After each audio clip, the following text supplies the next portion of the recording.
तो नमस्कार मेरे प्यारे विद्यार्थियों, एक बार पुनः स्वागत है आप सभी का आपके अपने YouTube प्लेटफॉर्म यानी कि संध्या कंप्यूटर क्लासेस RECT एग्जाम 6 अक्टूबर 2024 के लिए बेहद ही महत्वपूर्ण जो है क्लास आप सभी के समक्ष लेके आए हैं। और आई होप ये क्लास आप सभी को काफ़ी पसंद आएगी।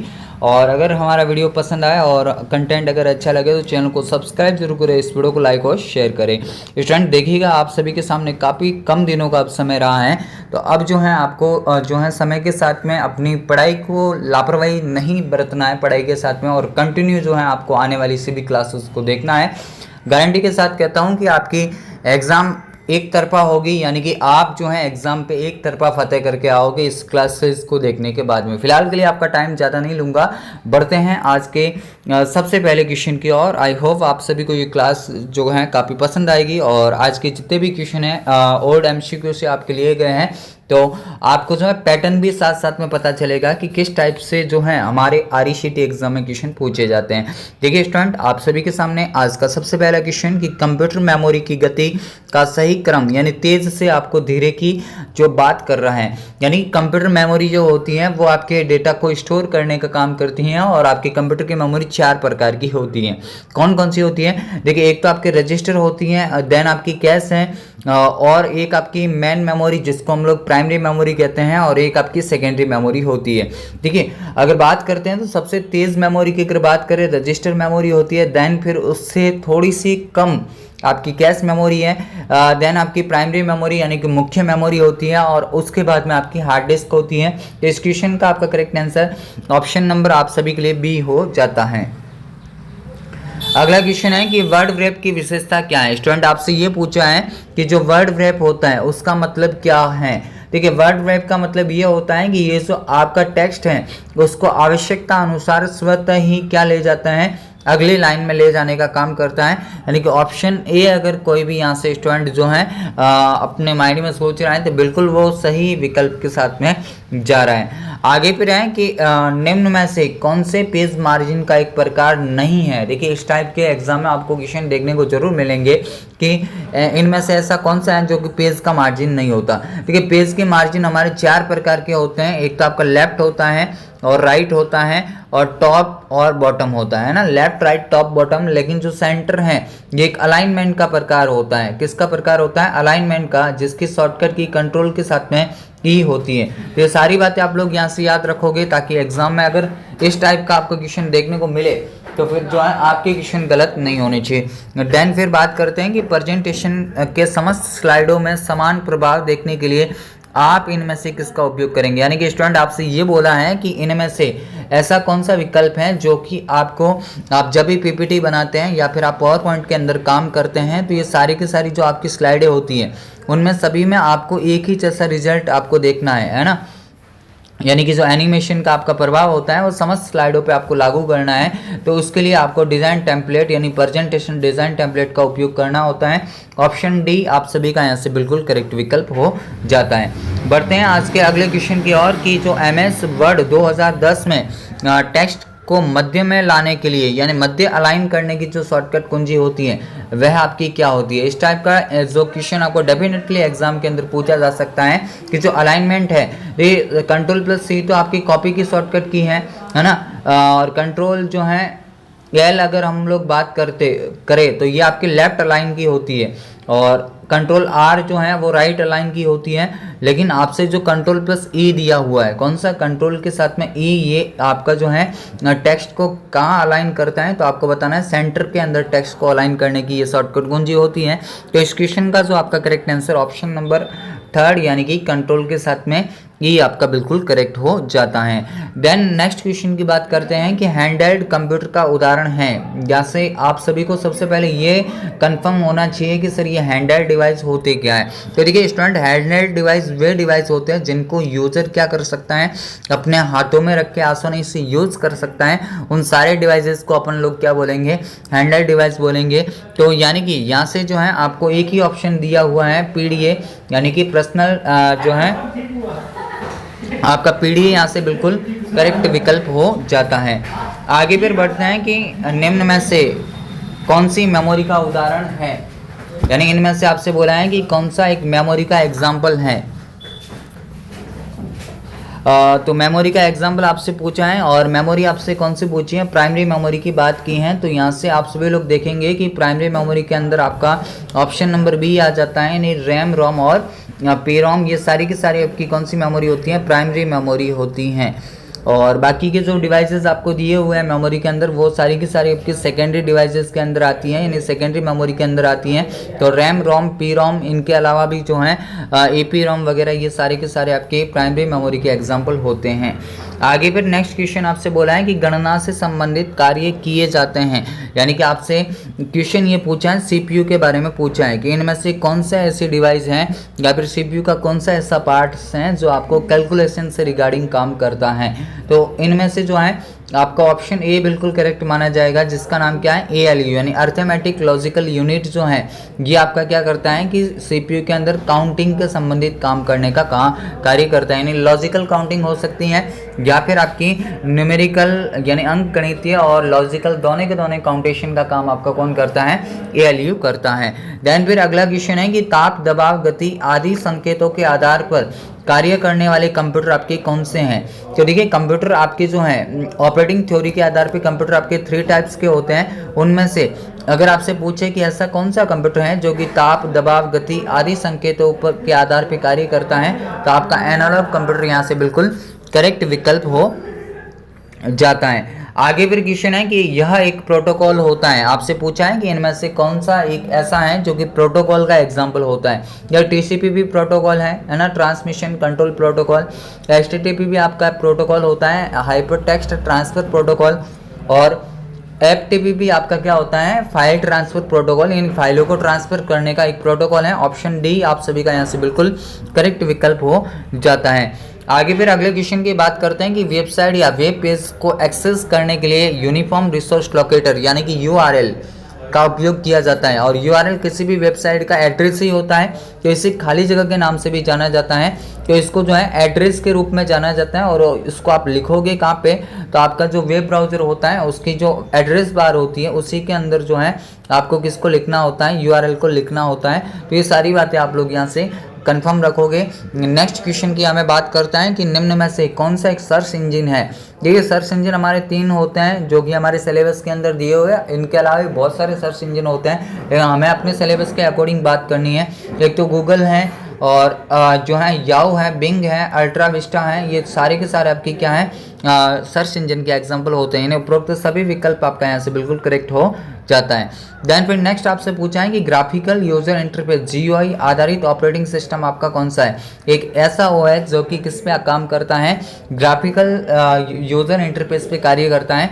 तो वो आपका विंडोज़ 10 यानी विंडोज़ के सारे वर्जन हो जाते हैं। मैक OS और लाइनेक्स सारे के सारे जो हैं यहाँ से आपके करेक्ट विकल्प हो जाते हैं, यानी ऑप्शन डी आप सभी का यहाँ से बिल्कुल करेक्ट माना जाएगा। देन फिर अगले क्वेश्चन की बात करते हैं कि निम्न में से कौन सा मोबाइल ऑपरेटिंग सिस्टम का उदाहरण है।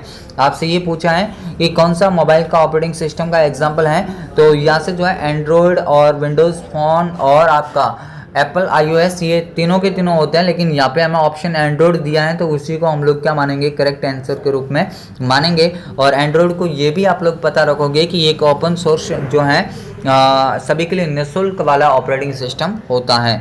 आगे फिर बढ़ते हैं कि विंडोज़ 10 में स्क्रीनशॉट को लेने के लिए किसका उपयोग किया जाता है। तो स्टूडेंट जब भी आपको जो है विंडोज़ 10 के अंदर स्क्रीनशॉट लेना है किसी भी ऑब्जेक्ट का, तो आपको स्निपिंग टूल का उपयोग करना होता है। आगे अगले क्वेश्चन की बात करते हैं कि माइक्रोसॉफ्ट वर्ड में कैरेक्टर को सुपर स्क्रिप्ट करने का अर्थ क्या है। यानी कि आप जब भी किसी भी टेक्स्ट को लिखते हैं उसके ऊपर अगर आप घात को टाइप करना चाहते हैं, यानी लाइन के ऊपर ले जाना है ना, लाइन के ऊपर ले जाना ही आपका क्या कहलाता है, सुपर स्क्रिप्ट कहलाता है। तो ऑप्शन जो है सी आप सभी का यहाँ से बिल्कुल करेक्ट माना जाएगा। आगे फिर बढ़ते हैं कि बाएं तरफ के किसी अकेले कैरेक्टर को मिटाने के लिए कौन सी कुंजी का उपयोग किया जाता है। तो जब भी बाएं तरफ का आपसे पूछे तो बैक स्पेस आपका बिल्कुल करेक्ट विकल्प माना जाएगा। अगर आपसे वो बोले कि दाईं ओर के कैरेक्टर को मिटाने के लिए, तो आपका डिलीट होता है। आगे फिर बढ़ते हैं कि एक्सेल में शीट का डिफ़ॉल्ट व्यू क्या होता है। तो एक्सेल के अंदर जब भी आप लोग काम करोगे तो आपका स्लाइड जो आपको नॉर्मली दिखती है वो कौन सी दिखती है, नॉर्मल वे में दिखती है, यानी डिफ़ॉल्ट व्यू उसका क्या होता है, नॉर्मल होता है। आगे फिर बढ़ते हैं कि सेल के चारों ओर काले रंग की एक संदर्भित सीमा है जो आपकी सेल को क्या संकेत करती हैं। तो जब भी आप किसी भी सेल्स के अंदर काम कर रहे हैं और उसके चारों ओर अगर ऐसे ब्लैक रंग की कोई सीमा आ जाती है, इसका मतलब वो सेल कैसी है, एक्टिव सेल है, यानी सक्रिय सेल है। इसका मतलब आप उस सेल के अंदर क्या कर रहे हो, कुछ न कुछ कार्य कर रहे हैं, है ना। तो सक्रिय सेल इसका बिल्कुल करेक्ट विकल्प माना जाएगा। आगे फिर है कि एक विशेष सूची जो डॉक्यूमेंट में अपने से संबंधित रेफरेंस पेजेस के साथ में उपस्थित होती हैं, तो उसका नाम जो है आपका टेबल ऑफ कंटेंट होता है, जो कि डॉक्यूमेंट में रेफरेंस पेज के साथ में उपस्थित होने का कार्य करता है। आगे भी रहा है कि विंडोज 10 पर फाइल या फोल्डर को लॉक करने के लिए कौन सी एप्लीकेशन आपकी मदद करती है। तो विंडो फोल्डर लॉक आपका यहाँ से बिल्कुल करेक्ट विकल्प हो जाएगा।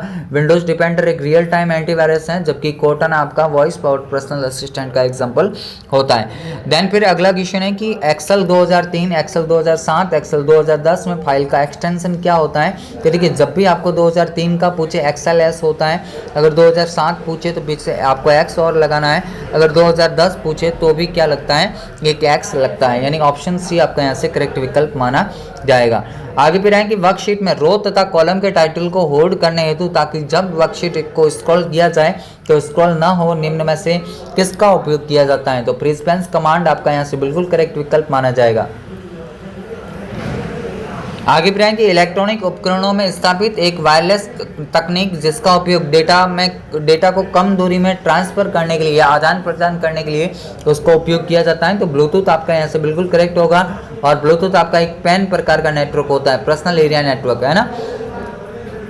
आगे फिर क्वेश्चन है कि कोर्टाना क्या है। तो देखिए स्टूडेंट, अभी आपको बताया था कि कोर्टाना आपका रियल जो है आपका एक वॉइस पावर्ड पर्सनल असिस्टेंट होता है, निजी असिस्टेंट के रूप में ये कार्य करता है। अगला क्वेश्चन कि डीएनएस का पूरा नाम क्या है। तो डीएनएस मतलब डोमेन नेम सिस्टम, यानी ऑप्शन ए आप सभी का यहाँ से बिल्कुल करेक्ट विकल्प हो जाएगा। और डीएनएस को हमेशा आपकी संख्याओं के अंदर लिखा जाता है। किसमें लिखा जाएगा, संख्याओं के अंदर आपका डीएनएस को लिखा जाता है। देन अगर आपसे पूछे कि यूआरएल क्या होता है, तो यूआरएल भी किसी भी वेबसाइट का एड्रेस होता है। और जो है डीएनएस आपका आईपी एड्रेस को किस में कन्वर्ट करता है, किसी भी यूआरएल को आईपी एड्रेस में कन्वर्ट करने का काम करता है। यानी कि आप नॉर्मली कह सकते हैं कि डीएनएस से सीधा रिलेट आप आईपी एड्रेस को कर सकते हैं। आगे है कि सूचना सुरक्षा तकनीक प्रणाली निम्न में से आईएसओ मानक कौन सा है। देखिए आईटी एक्ट जो आपका आया था, आईटी एक्ट कौन सा, 2000 आया था, है ना। और जो कि आपकी सूचना प्रौद्योगिकी को नियंत्रित करने के लिए बनाया गया था। और उसका जो आईएसओ मानक होता है वह आपका कौन सा है, 27001 होता है। कौन सा, 27001, ऑप्शन डी आप सभी का यहाँ से बिल्कुल करेक्ट विकल्प माना जाएगा। आगे फिर आपसे पूछा है कि विंडोज 10 में सॉफ्टवेयर इंस्टॉल नहीं किए जा सकते। तो वर्ड की फाइलों से आपको जो है इंस्टॉल नहीं करना है, बाकी नहीं किए जा सकते। बाकी internet, Windows store, CD, DVD सभी से हो सकते हैं। आगे बोला है कि राजस्थान सरकार द्वारा लॉन्च किया गया ई कॉमर्स पोर्टल आपका कौन सा है। तो भाई राजस्थान सरकार ने ई बाजार को लॉन्च किया है। किसको, ई बाजार, ऑप्शन बी आप सभी का यहाँ से करेक्ट विकल्प माना जाएगा। आगे फिर बोला है कि मॉक से जुड़ी हुई संस्था नहीं है। देखिए सबसे पहले मॉक का पूरा नाम आप सभी को पता होना चाहिए, मैसिव ऑनलाइन ओपन कोर्सेज, है ना। मैसिव ऑनलाइन ओपन कोर्सेज इसका पूरा नाम होता है ना। और ये जो है एक ई लर्निंग से संबंधित आपका प्लेटफॉर्म है। यूडेसिटी, कोर्सेरा, खान एकेडमी सारे के सारे होते हैं। लेकिन जो पीओएस है, पॉइंट ऑफ सेल जो है, ये आपका क्या करता है, बैलेंस को जो है बाहर निकालने के लिए, पैसों का भुगतान करने की एक इलेक्ट्रॉनिक पद्धति है, जिसमें आपको क्रेडिट कार्ड और डेबिट कार्ड को स्वाइप करके पेमेंट को दिया जाता है। आगे फिर बोला है कि राजस्थान सरकार द्वारा लॉन्च किया गया क्लाउड स्टोरेज बेस्ड समाधान का एग्जाम्पल आपका कौन सा है। तो राज ई वर्ल्ड, जिसे डिजिटल डॉक्यूमेंट मैनेजर के रूप में जाना जाता है। किसके रूप में, डिजिटल डॉक्यूमेंट मैनेजर, है ना। तो इसके रूप में भी इसको जाना जाता है। तो ये आपका बिल्कुल यहाँ से करेक्ट विकल्प हो जाएगा। आगे भी रहें कि सेव एज की शॉर्टकट कुंजी क्या है। देखिए फंक्शन कुंजी जो है आपकी 12 होती है, जो कि F1 से लगा के F12 तक होती है। इसके अंदर जो सेव एज है वो आपकी F12 होती है। नागरिक के मुद्दों को हल करने के लिए कौन सा एप्लीकेशन आपका बनाया गया है, जो कि राजस्थान सरकार ने बनाया है, या फिर कौन सा पोर्टल आपका राजस्थान सरकार का है। तो राज संपर्क यानी राज्य संपर्क से क्या कर सकता है कि कोई भी नागरिक सीधा का सीधा किससे संपर्क कर सकता है, सरकार से संपर्क कर सकता है और किसी भी विभाग से संबंधित जो है अपनी निजी जो शिकायत है या फिर आपकी जो है शिकायत को निवारण कर सकता है या फिर उसको दर्ज करवा सकता है। और टोल फ्री नंबर इसके 181 होते हैं। आगे फिर अच्छा क्वेश्चन है एक और कि जॉब सर्च वेबसाइट का उदाहरण कौन सा है, तो इनमें से ऐसी कौन सी वेबसाइट है जो कि जॉब सर्च वेबसाइट है, तो आपका monster.com आपका बिल्कुल क्या है, एक जॉब सर्च वेबसाइट का एग्जाम्पल है। तो स्टूडेंट ये थे आज के हमारे टॉप में 35 क्वेश्चन। आई होप आपको ये क्लास काफ़ी अच्छी लगी होगी। अगर क्लास पसंद आए और हमारी मेहनत अगर आपको पसंद आती है, वीडियो अच्छा लगे तो चैनल को सब्सक्राइब जरूर करें, इस वीडियो को ज़्यादा से ज़्यादा लाइक और शेयर करें ताकि अधिक से अधिक संख्या में लोग हमसे जुड़े। और अंत में यही कहना चाहूँगा कि विश्वास बना के रखिएगा क्योंकि 6 तारीख के दिन धमाका होने वाला है। जितने भी क्वेश्चन आपको देखने को मिलेंगे बेहतरीन क्वेश्चन होंगे और अपनी क्लासों से आपको क्वेश्चन देखने को मिलेंगे। तो फिलहाल के लिए स्टूडेंट इतना ही, मिलेंगे कल एक अगले सेशन के साथ। तब तक के लिए जय हिंद, वंदे मातरम, जय भारत।